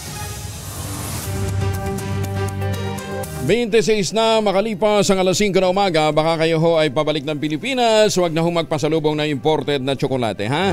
Meron tayong tangerine chocolate, available yan sa 0919-0955-935. Natulong nga po ni Dr. Helen Tan yung po mga planting material ng kakao galing Davao. Hinakot po yan, maitanim lamang po sa ilalim ng mga yugan yung po sa lalawigan ng Quezon para makapag-produce na sila ng dekalidad na kakao beans, pinaprocess para maging tangerine chocolate. Available yan sa 0915 o 0919-095-5935. Ulitin natin, ha? 0919-095-5935. May mahigit 10 variants po ang tangerine chocolate na mga raw material galing po sa ani ng ating mga magsasaka. I-check po ninyo sa tangerinechocolate.ph. Ang sabi nga po ni Dr. Helen Tan, sino bang magmamalasakit sa Pilipino kundi ang kapwa Pilipino? Yan sa bawat tangkilik natin ng tangerine chocolate, pinalalakas natin ang loob ng ating mga magsasaka, pinalalakas natin ang ating lokal na ekonomiya. Tangerine Chocolate, 100% gawang lokal but taste and looks global. Tinulungan po ito ng DTI at ng DOST. Tangerine Chocolate, 100% gawang atin. Sana ating tangkilikin. Maganda umaga, Pilipinas! Magandang umaga po sa mga taga-BIR. Ang balita ko po, nawawala ang ITR ng Wawaw Builders. Ano bang meron doon sa ITR na yan ng Wawaw Builders? Ay, ito pong Wawaw Builders, ito sa mga malalaking mga contractor na involved dito sa ghost flood control projects. Diskaya, Wawaw, ayan, ha? Nawawala daw po yung ITR. Ano bang meron doon sa ITR na yan ng Wawaw Builders at kinakailangang maglaho sa mismong system po ng BIR? Ayan, kumusta na ho kaya itong mga ITR na ito ng mga contractor, ha? So far, ang nawawala pala naman daw ay yung ITR ng Wawaw Builders. Ayan, ha? Oy, magandang umaga din kay BMOA, ha? BMOA. Diyan po naman sa... Sino ba si BMOA? Diyan po sa Batangas. Kumusta na daw po yung inyong... ito pa lang si BMOA. Operator din ng STL. Ayan. Sumuka din pala ito sa BIR. Ayan. Bakit may ghost projects ka rin dyan na BM? Okay. BMOA. Sige, sandali. Bukas makalawa, tukuyin na natin yung mga project nito. Pero isa ho ito sa mga sumuka ho sa mga nagtungo sa kanya na sa BIR. Nagtataka naman daw ho sila ngayon. Ano ha? Bakit ang dami-daming yung mga kontraktor talaga, maraming kontraktor ngayon, sumasakit ang ulo. Hindi lang dahil sa mga na-freeze yung kanilang account, kundi masyadong dumadami ang dumadalaw sa kanila. Wala pang undas, panay dandalaw sa kanila. hindi naman ho ghost inspector. Mukhang may bit-bit namang namang lowa. Ayan. Uy, kumusta na nga pala yung binabanggit ni Katunying na na bahay diyan sa Dasma? Balita ko natigil daw po yung construction. Ano ha? Oo. Kaya naman pinag-iinitan tuloy yung mga kontraktor na pinagdududahan nilang nag-leak ng impormasyon. Nagbigay kay Katunying ng impormasyon tungkol sa bahay na ipinatatayo, hindi sa Forbes kundi sa Dasma. Ayan ha. Magandang umaga din ho sa mga taga-Antipolo ha. Kumusta kaya yung bahay ng isang kilalang opisyal din diyan sa Alta Vista ha? Pati yung kanyang Tanay Rest House. Meron pa sa Green Hills. Ayan ha. Ay, hala. Yung ininang pala ni Pogi, ang tawag daw sa kanya, demonyo. Uy, bakit kaya ha? Magandang umaga, Pilipinas! Acting PNP Chief Nartates nag-ikot sa mga bus terminal, nagbabala sa mga common crimes, lalong-lalo na sa mga mandurukot ngayong panahon ng undas. Kasama niya si Edniel Parosa, RH52. Edniel, good morning. In-inspeksyon, Kuya Angel, ni Acting PNP Chief Police Lieutenant General Jose Melencio Nartates Jr. itong mga bus terminal sa Cubao, Quezon City bilang bahagi pa rin ng pagbabantay sa Todos los Santos sa Undas. Pagkamat walang nakikitang mabigat na banta sa seguridad, sinabi ng general na maaga nilang tinutukan itong mga insidente ng petty o common crimes na maaaring ang bumiktima sa mga biyahero at mga dadalaw sa mga sementeryo. Yan ang dahilan kung bakit inatasan ni Nartates sa mga local police chief na makipag-ugnayan sa mga nasasakupang opisyal hanggang sa level ng barangay bago pa man itong long weekend. Pati kwelyo ng mga nakaposting police hindi nakaligtas sa inspeksyon ng acting PNP chief. Pero batay naman sa kanyang assessment, maayos naman ang sitwasyon sa mga naikot niya partikular dito sa mga tabi-tabing terminal sa EDSA at maging doon sa hiwalay namang sakayan ng bus sa Farmers Mall. Pakinggan natin ang kanyang tinig. As of now, wala tayong mabigat na banta. Of course, ang ating mga threat group, nandyan yung criminal gang, nandyan yung terrorist group, nandyan yung communist terrorist group. Lalong-lalo na, dito tayo sa threat group ng mga criminal gangs and for those criminal elements. For the information of everyone, we've been preparing to deny the occurrence of crime. Paano? Hinuhuli natin itong mga repeat offenders, lalo na sa theft and robbery. Yan. Nawala yung audio, Edniel? Kuya Angel, nauna nang nagpakalat ng 1,500 plus personnel ang HPG sa mga transport hub pa lamang, habang sa kabuuan ay higit sa 50,000 na pulis ang naka-heightened alert sa buong bansa. Ito sa Edniel Parosa, nag-uulat para sa H. Yes, Kuya Angel. Bakit pati kwelyo ka mo? Madumi yung kwelyo? May mga ha? Ay mga hindi maayos na tupi, Kuya Angel. Hindi lang maayos ang tupi. Akala ko madumi. Akala ko may dumi. Kasi kung may dumi, padalhan mo kaagad ng Pride detergent. ang General Tateng naman, Kuya Angel, hindi naman siya yung namamahiya type Pero pag nakita niya, siya mismo ang mag-ayos. Kahit siya ay ang acting chief, siya mismo ang mag-ayos ng kwelyo at iba pang mga dumi sa uniforme. Kahit sa mga flag race, Kuya Angel, makikita yan at mga awarding ceremony. Kapag nakita niya yung kanyang kinakamayan, lalo na mga lower ranking officer, medyo may dumi sa damit o hindi maayos ang tupi, siya mismo nag-ayos, Kuya Angel. Yan, okay. Kasi kung dumi, Pride detergent lang katapat niyan. Para malinda. Sige, thank you. Thank you, Edniel. Maraming salamat. Balik sa iyo, Kuya Angel. Maraming salamat. Si Edniel Parosa, nakatuloy pa rin ho, nag-iikot dyan ho sa mga terminal. Ayan. Ay, magandang umaga po sa mga Pilipino dyan sa Calgary, Canada, ha? Pamilya Nalzaro. Ayan, good morning. Tsaka magandang umaga din sa mga May nakita ako dito kanina. Mga taga Santa Maria, Ilocos Sur. Kumusta na po kayo na yung bag na bigat? Lalong-lalo na sa mga suki natin dyan sa Hong Kong. Tapos may isa pang nag-feedback agad sa atin dito. Ayun, alam mo ba na magre-resign na ngayong October 31, ngayong araw na ito, ang head ng large taxpayers ng BIR? Sino daw ang papalit? Hindi ko alam. Ayan. Sana naman daw ay mapalitan. Kasi 5 opisina na ng Assistant Regional or Assistant Revenue District Officer ang bakante. Paano kaming makakakota kung laging bakante ang isang tanggapan sa BIR? Tanong ho natin yun sa mga taga-BIR, ha? Magandang umaga, Pilipinas! Saka bakit magre-resign? Hindi din nakakakota? Hindi naman nakakakota talaga. Nakakagol ang BIR. Yan na ba problema? Yung isa nga, hindi nga nakakagol. Tibay nga ng dibdib. Kapal pa na mukha. Hindi nga nagre-resign. Hindi mabira naman. Tiniyak naman ng Pangulong Bongbong Marcos na nananatiling protektado at suportado ng pamahalaan ng mga overseas Filipino workers sa Korea at saan mang panig ng mundo. Sa mensahe ng Pangulo sa kanyang pagharap sa mahigit 200 na mga OFW sa Windham Grand Busan Hotel sa South Korea, ginit nitong hindi sila nakakalimutan ng pamahalaan. Ayon sa Pangulong BBM, sinisikap ng administrasyon na siguruhing naabot ng mga serbisyo ng gobyerno ang lahat ng mga Pilipinong nagsasakripisyo at nagtatrabaho sa labas ng bansa. Kaugnay nito, ibinida din ng Presidente na nakatakdang magtayo nga ng konsulado ng Pilipinas sa Busan at tangkapan ang Social Security System sa Philippine Embassy sa Seoul. Batay sa datos ng Department of Foreign Affairs, mahigit sa 70,000 ng mga Pilipino ang naninirahan ngayon sa Korea. 42,000 dito ay mga OFW. Ayun. Sana naman pag naglagay ho ng tanggapan ng SSS dyan ho sa Busan, mabilis din ang pagtugon sa mga reklamo. Malukabral, dito nga sa Pilipinas lang yung inireklamo namin may binauhan ng tagal-tagal na hanggang ngayon nakatenga pa rin Sipag talaga ng mga taga-SSS Ayan Isusulong ng Pangulong Bongbong Marcos ang pagpapalakas sa ugnayan ng global economics o global economies at pagpapabilis sa digital transformation sa 32nd APEC Economic Leaders Meeting sa South Korea.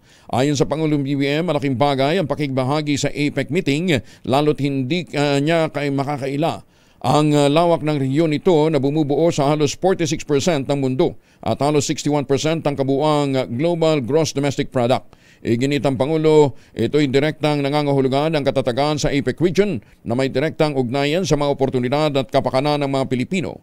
Kumpiyansa naman ng Pangulong BBM na ang partisipasyon ng Pilipinas sa 32nd APEC meeting ay magdudulot ng produktibo at makabuluhang resulta na lalong magpapalakas sa bansa. The Philippines is not merely ready. We are a reliable, forward-looking partner in the Asia-Pacific. Invest in the Filipino.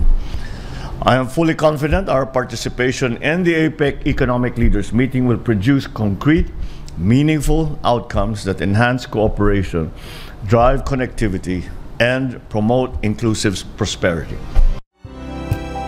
Yan po ang tinig ng Pangulong BBM. Magandang umaga, Pilipinas! 37 na makalipas ang alas 5 ng umaga. Oy, nananakit na ba inyong mga kasukasuan? Nagkaka-wrinkles na ba? Humihina na ba ang kalamnan? Epekto po yan ang pagtanda. Pinakikilala po ang Ultraplex, isang health drink mula po sa mga lumikha ng Ultabio, backed by Japanese technology.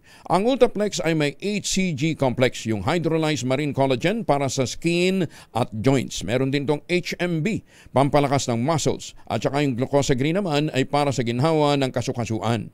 Available in coffee with stevia at powdered drink mix. Kayang bawiin natin ang galaw, sigla, ganda kahit nagkakaedad na. With proper diet and exercise at syempre ang Ultraplex. Hanapin po ang Ultraplex sa Shopee, Lazada at ultabio.shop. Ang Ultraplex ay hindi gamot at hindi pwedeng gamitin panggamot sa anumang uri ng sakit. If symptoms persist, consult your doctor. Bagong balita, bagong impormasyon. Kasama si Kuyang Angelo Palmones. Magandang umaga, Pilipinas! 38 na makalipas ang alas 5. Ang oras na yan. Ay, Diyos marahing aga sa mga kababayan natin dyan sa Kabikulan, lalong-lalo na sa mga taga Legazpi City. Kumusta na ho kayo, ha? Maganda umaga po sa mga suki natin dyan po sa Bakakay. Naimbag na bigat ka na kayo amin sa mga kababayan natin dyan, sa mga suki natin sa Norte. Ay, Mayor Senny Mendoza, ingat po kayo. Pabiyahe pala siya papuntang Maynila. Malu, ha? Para ho doon sa mga hindi mahilig magsipilyo. Ayan, ha? Makinig kayong mabuti. Kasi ang pagsisipilyo gamit yung inyong non-dominant hand. Di ba? Halimbawa, ang dominant hand mo kanan. Pag nagsipilyo ka daw, gamitin mo yung less dominant. Makatutulong ang pagsisipilyo ng ngipin gamit ang hindi dominante o yung non-dominant o opposite na kamay ninyo para mapahusay ang coordination, koneksyon ng mga neuron at pangkalatang paggana ng utak. Kita nyo, pati pala yung ritual natin ginagawa sa pagsisipilyo, may mga koneksyon pa rin, ano ha? Ayan. So, left hand. Kung ako kanang kamay, left hand ang gagamitin ko. Di ba? Oo. Ako pa naman, ha? Gaano ka kadalas mag-sipilyo? 3 times. Wala ka. Ako 7 times. Monday, Tuesday, Wednesday. Once a day. Yung kapitbahay nga namin, 12 January, February. Kaya tipid sa kanya. Hindi na uubos yung unique niya. Pambihira, mura-mura ng unique. Affordable naman ng unique. Gawin nyo 3 times a day. Sa lumabas na pag-aaral, natuklasan ng mga eksperto na kapag ginagamit pala ang kamay na hindi karaniwang ginagamit, na pipilitan ang utak na paganahin ang parehong bahagi ng kanyang utak, yung kaliwa at kanang bahagi po ng ating utak. Ayun. Kaya gumagana ng husto yung mga neuron sa ating isip. Ano, ha? Sa ganitong paraan, nabubuo ang bagong neural pathways na nagpapahusay sa komunikasyon ng dalawang hemispheres ng utak. Nagpapalakas din ito ng tinatawag na brain plasticity na mahalaga para sa pagkatuto, memorya at pagresolba ng mga problema. Doon sa mga nag-aaral dyan, doon sa mga may mga mini-memorize, ano ha? Starting today, pagka nagsipilyo kayo, sa halip na dominant hand, ang gamitin po ninyo ay yung less dominant. Ayan, ha? Nakaka-activate din ito ng mga bihirang gamitin na bahagi ng utak at maaaring magdulot ng mas matalas na atensyon, mas maayos na galaw ng kamay, at mas mataas na mental agility. Batay ho sa pag-aaral ng mga scientifico, ang neuroplasticity ng utak ay may kakayahang magbago o mag-adjust kapag nai-expose sa bagong gawain. Yun pa yung tinatawag niya, neuroplasticity. Ang paggamit ng hindi dominanteng kamay ay isang praktikal na paraan para palakasin ang kakayahan nito, walang gastos at walang gagawin araw-araw. Ayan, ha? So para ho doon sa mga nagsisipilyo dyan, ano ha? Sa halip na yung dominant hand ang inyong gagamitin, ang gamitin ninyo ay less dominant. Ayan, ha? So masubukan nga yan, ano ha? Kasi ako, right-handed ako eh. Pagka magsisipilyo, left lang gagamitin ko. Wala din naman kasi masyadong gamit ang left, di ba? Hindi natin masyadong ginagamit ang left eh. Paghawak na paghawak ng tinidor, yun lang. Di ba? Hindi, pagka nagsusuklay, isang kamay lang din ako kasi mahirap na eh. Baka matanggal yung eh. Ayan. So, para ho sa mga magsisipilyo, gamit ang unique toothpaste. Boss Eric, ha? Ayan. Less dominant ang inyong gagamiting kamay. Magandang umaga, Pilipinas! DPWH suportado ang pag-takeovers ng DA sa mga farm-to-market road development at posibleng monitoring na lamang daw ang kanilang magiging papel. Detalye na balita mula kay Giselle Ricaport, RH15. Giselle, good morning. Good morning, Kuya Angel. Suportado ng Department of Public Works and Highways ang pag-takeover ng Department of Agriculture sa development ng mga farm-to-market road. Ayon kay Public Works Secretary Vince Dizon, ang DA na mangangasiwan ito simula sa susunod na taon. Ang DPWH niya ang implementing agency ng nabanggit na proyekto simula noong panahon ni dating Public Works Secretary Babe Singson. Inilutang ni Dizon ang posibilidad na monitoring na lamang ang kanilang magiging papel dito depende sa mapagkakasunduan nila ng DA. Pinagpulungan na anya nila ni Agriculture Secretary Francisco Chulaurel Jr. ang investigasyon sa umano'y anomalya sa farm-to-market road. Idiniin ng kalihim na sisiguruhin nilang hindi na ito mauulit at magiging maayos na ang implementasyon. Tiniyak din niya na matatanggal sa trabaho, magkakasuhan at makatutuo makukulong ang mga opisyal ng gobyerno na sabit sa anomalya at kagayaan niya ng ginagawa nila ngayon sa flood control anomaly. Babawiin din ng gobyerno ang mga nakulimbat sa pera ng bayan. Pakinggan natin si Dizon.